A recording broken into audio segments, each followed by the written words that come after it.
You know, this has probably gotten talked about to death, but I still feel like giving my opinion on it anyway, so here it goes. Batman the Killing Joke is one of the most iconic and groundbreaking Batman stories ever told, and any adaptation should draw at least a little inspiration from it. Hell, it was such a milestone for Batman stories that Tim Burton used it as a direct source for his movie that came out the same year. Now, I'm sure you could be a dick and say, it's overrated. And it's really easy to say that about anything well-respected and popular, but I think this story, for as succinct as it is, pretty much deserves the praise. And how cool would it be to have it brought to life on screen with Kevin Conroy and Mark Hamill reading off such character-defining dialogue? That was the goal that Bruce Timm set out for, and I would say that he kind of got there. Kind of. There have been a lot of animated adaptations of great Batman stories over the years, and I think of all of them, this was the one that I was most excited for, and sadly the most let down by. So without really rambling any further, let's get right into it. Yes, that first 30 minutes was so unbelievably unnecessary, and it wasn't necessarily awful, but god did it feel out of place. It's just a lot of filler to get this story to feature length, and it's hardly on par with the writing with the rest of the story. What struck me about it while watching it in the theater, yes, I saw this in the theater, was that it felt like a random one-off episode of the Batman animated series. Granted, it had blood, cussing, and sex, but it just felt like a really hard-edge episode of the old cartoon. And it wasn't a particularly good episode either. I remember people in the theater were squirming in their seats, having side conversations, or just straight up leaving during this segment because it's not what they came here to see. Nor did it have anything to do with the entire rest of the film. It feels like you can pinpoint the exact cut when the actual movie should have started. And here, right here, that's when the movie should have started. Everything in this segment of the movie damages the rest of the material by hanging off of it like a tumor. There's ham-fisted dialogue that makes an attempt to set up the rest of the movie, there's the awkward side characters that never show up again from this point forward, and then there's this romance subplot. You see, I have a theory that Bruce Timm has always shipped Batman and Batgirl, but never got a chance to make that relationship official in his DC animated universe. But spring break will be coming up soon, and I'll be back in Gotham for 2 whole weeks. Won't that be nice? 'Cause if you had, I'd be really upset. 'Cause I thought you and I were, you know. There's hints at it in Mystery of the Batwoman, Mask of the Phantasm, and Batman Beyond. And the Batman Beyond 2.0 book just straight up says he got her pregnant and had a huge fight with Nightwing about it. Now Bruce Timm, the Rule 34 drawing man we all know and love, is producing a whole movie where they felt like they had a whole extra half hour to fill up. And him and the writer, Brian Azzarello, felt it necessary to include their fan fiction in the empty space. The way they explain it away also has so many flaws that I don't even want to get into it. But let's do it anyway. The reasoning behind it is so baffling and even borders on insulting. Bruce Timm made the argument that Batman and Batgirl having a sexual relationship made her injury more heartbreaking for Batman and also furthered his motivation to go after the Joker. What? They felt the need to spell it out for the audience like that?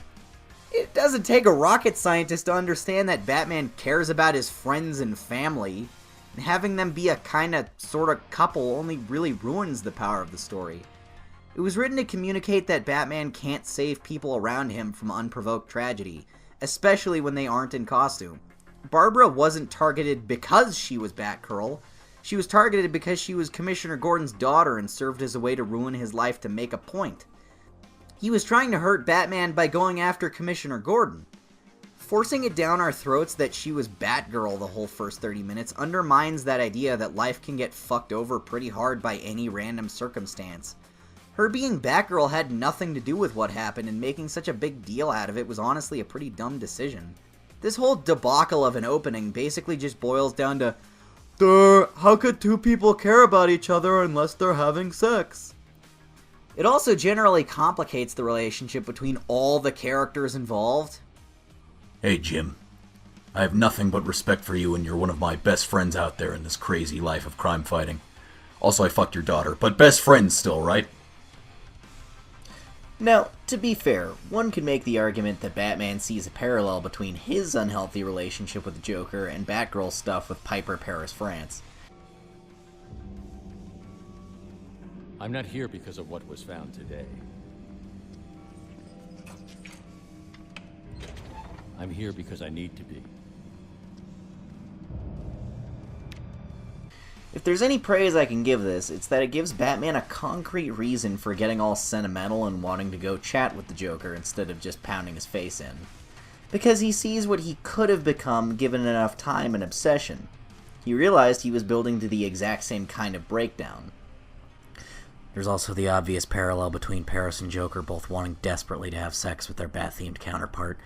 Could all of this have been handled in a much smarter way and in half the time? Yes. Yes, it could have. Is all of this needed to tell this story? No. No, it's not.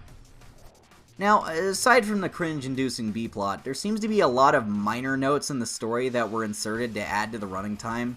Like, for example, okay, there's this short scene where Batman's trying to track down the Joker, and they make the accusation that every time he breaks out of prison, he goes to this shady part of town to pick up prostitutes. That didn't need to be in there. Doesn't add or detract anything except confusing the narrative with details that ultimately don't matter and seem just as out of character as Batman and Batgirl doing it on a rooftop for the whole world to see. I mean, yes, there's a panel from the book corresponding to each of these scenes, but it was presented as a short montage with no dialogue, and it gave this idea that Batman didn't even know what to look for and felt hopeless, until Joker just straight up told him where to go. I think the downfall of this whole adaptation is just unnecessary additives because the story is only 50 pages. But did it need to be that long? What stopped this from being a 1-hour special like that Superman and Shazam animated movie? I don't think anyone would have complained if it was more straightforward and told the story as it was. Of all the Batman animated movie, this one just feels the weakest. I'd say my personal favorite was probably Under the Red Hood. The thing that struck me about that film was that it didn't feel the need to add to the story, but instead cut things that complicated the narrative or felt unnecessary. It felt more self-contained than the book. The scenes where Batman wanders around talking to random superheroes about coming back from the dead, the part about Clayface pretending to be Hush, pretending to be Jason, and Bloodhaven getting nuked in the middle of the climax of the book, were all things that didn't need to be there, and the movie opted to just ignore them. I prefer that version of the movie to the book because the themes hit harder and the plot is less cluttered with outside shit from the DC universe seeping in and distracting you. Killing Joke's animated movie is the exact antithesis of this, and it shouldn't have been that way. It's stuffed with excess, and the question becomes could you, when it should have been should you. The action scenes feel out of place and awkward because this isn't really an action story. The narration from Batgirl appears on only half of the movie and didn't say anything we didn't already understand from the visuals. And the musical number is just... ugh. You know, Mark Hamill is a talented guy. He has some intense range with things he can do as the Joker, from kiddie and silly to dark and sadistic.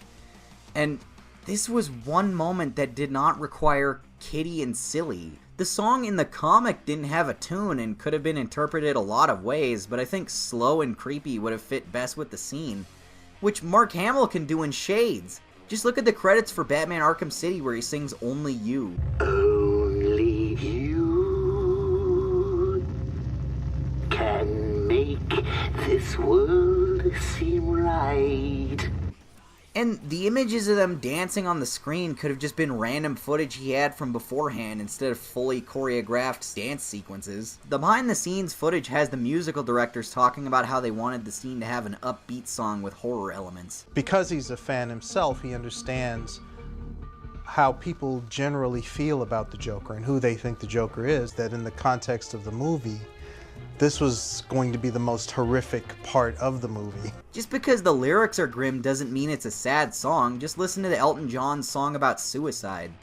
This song doesn't make you feel depressed or disturbed. The juxtaposition of this happy song with the bloody visual doesn't work. It destabilizes the tone, and this scene doesn't hit as hard as when you're reading it alone to yourself quietly.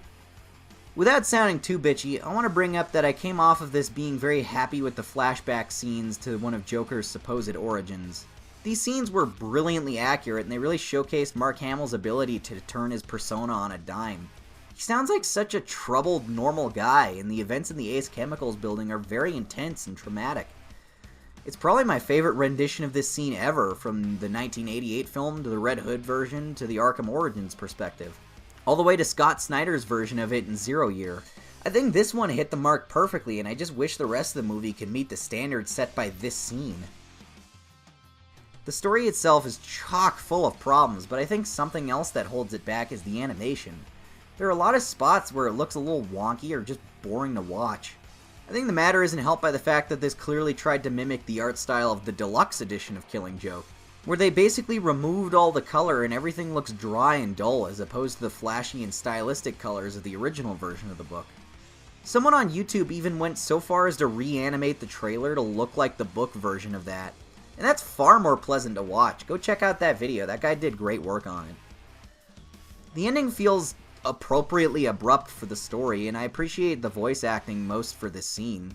Seeing Batman and Joker stop and have a normal conversation like two regular people was so unique for this story, and Kevin and Mark did a fantastic job reading it. I think the only thing they could have changed was trying to play up the ambiguity of the ending. The idea of the ending is more that you can't tell if Batman reaches over and kills the Joker or not. Maybe he just puts his hand on his shoulders and then pulls him into the approaching police car. Maybe he grabs him by the neck and snaps his spine because he's cackling like a madman and really lost it. Maybe it's somewhere in between where he beats the ever-loving shit out of him and lets the police cart him off. The movie version wasn't directed in a way that shows that any of these were really the way it could have gone, and I think with some slight editing it could have the same impact. Now let's ruin it by adding an upbeat after-credits scene to show Oracle for no reason.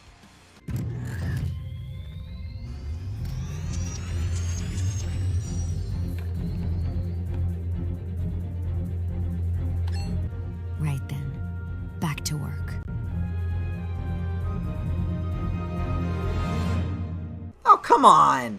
Okay, if you wanted to add things, I'd say add scenes with Joker. Maybe explore how he ended up in the prison this time, show how he escaped and switched places with that random guy. Maybe show him finding his inspiration for this plan. Maybe even talk about his previous acts of violence and talk about Jason Todd's death a little. If there's any one character that they should focus on, it's the Joker. Not Batman, not Batgirl, not fucking Perez Franz. Wow, that's 2 uploads in a week? No way! Actually, yes way. All thanks to the help of my guest editor on this video. My lovely girlfriend Anna! Hello. I censored all the porn. See? Oh, ain't she just the greatest. But don't go anywhere yet. I got something to tell you. You guys like merch? We got merch. Look, we got shirts, hoodies, tank tops, crop tops, v-necks if you're a hipster, phone cases, pillows, coffee mugs, tote bags, baseball shirts, laptop cases, stickers, and baby onesies. I'm not doing a bit. This isn't a joke. This is real. Go check it out. I had help putting it together from these lovely people. If demand is high enough, we'll even start adding even more designs on a pretty consistent basis and do stuff like posters and prints too. And if you like this video, you can support me on Patreon, where I do behind the scenes videos and post polls for viewers. Okay, I'm done advertising now. Bye, love you.